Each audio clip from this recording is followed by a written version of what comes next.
ఈరోజు రాష్ట్రంలో అరాచకమైనటువంటి పరిపాలన కొనసాగుతూ ఉన్నది.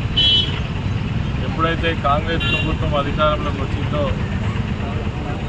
ఖచ్చితంగా పోలీసును ఉపయోగించి ప్రతిపక్ష పార్టీ అయినటువంటి బీఆర్ఎస్ పార్టీ నాయకులపైన కావచ్చు, లేదంటే కాంగ్రెస్ పార్టీకి సంబంధించినటువంటి వ్యతిరేకులపైన కావచ్చు, అవసరం వచ్చినప్పుడు ప్రజలు రైతులని కూడా చూడకుండా వాళ్ళ మీద దౌర్జన్యం చేసినటువంటి అనేక సంఘటనలు ఇప్పటికే మనం రాష్ట్రంలో చూస్తూ ఉన్నాం. అదేవిధంగా మంచిర్యాల జిల్లా కేంద్రంలో చూసినట్టయితే అనేక రోజులుగా అనేక సంఘటనలు జరుగుతూనే ఉన్నాయి. మరి ఈనాడు కూడా ఎవరైతే దగ్గుల మధు అనేటువంటి వ్యక్తిని నిన్న సాయంత్రం తీసుకొని వెళ్ళి రాత్రి చితక బాధి ఆయన చావు బతుకుల్లో ఉంటే అక్కడ వదిలిపెట్టి వెళ్ళడం ద్వారా హాస్పిటల్లో చేర్పిస్తే ఆయనకు తీవ్రమైనటువంటి గాయాలు, మరి తలకు దెబ్బ తగిలి 8 కుట్టుబడి కన్నుకు దెబ్బ తగిలి దీపంతా కూడా దెబ్బలతో ఉన్నటువంటి వ్యక్తిని మరి వాళ్ళు కాంప్లైంట్ ఇస్తే ఇప్పటి వరకు కూడా కాంప్లైంట్ పైన చర్య తీసుకోకుండా, కేసు కట్టకుండా ఎవరైతే కొట్టినారో వాళ్ళకే మద్దతు ఇస్తుంది, పైగా ఇతనిపైననే కేసు పెట్టడం అనేటువంటిది ఇంతకంటే దుర్మార్గమైనటువంటి విషయం.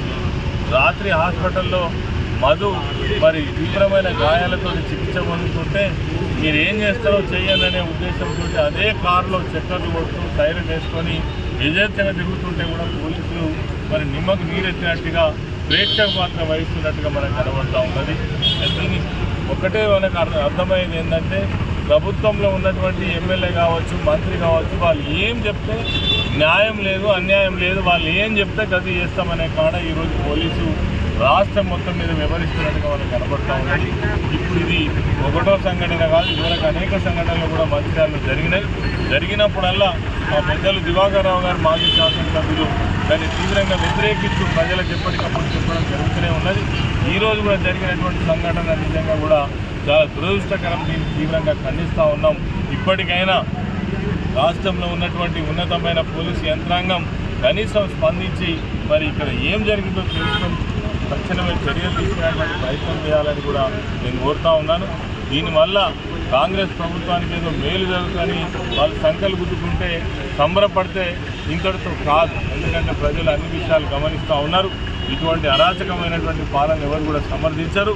రానున్నటువంటి కాలంలో ఖచ్చితంగా ఇటువంటి విషయాల పట్ల ప్రజలు ఖచ్చితంగా బుద్ధి చెప్పేటువంటి రోజులు వస్తాయని కూడా ఈ సందర్భంగా హెచ్చరిస్తున్నాం. ఇటువంటి దాడులు మానుకోవాలని కోరుతా ఉన్నాం. అదేవిధంగా పోలీసులు కూడా వాళ్ళ ప్రవర్తన మార్చుకోవాలని కోరుతున్నాం. బీఆర్ఎస్ పార్టీ పక్షాన ఏదైతే ఈరోజు మధు పైన పెట్టినటువంటి కేసు ఏదైతే ఉందో బేషరతుగా విత్డ్రా చేయాలి. అదేవిధంగా ఈయన తీవ్రమైనటువంటి గాయాలు ఏవైతే ఉన్నాయో దానికి తగినట్టుగా 307 కేసు కూడా పూర్తి చేయాలని, ఆ వెహికల్లో వచ్చి ఎవరైతే తీసుకుపోయినటువంటి వ్యక్తులపైన మరి విచారణ జరిపించి అందరిపైన కూడా కేసులు పెట్టాలని బీఆర్ఎస్ పార్టీ పక్షాన మేము డిమాండ్ చేస్తూ ఉన్నాం.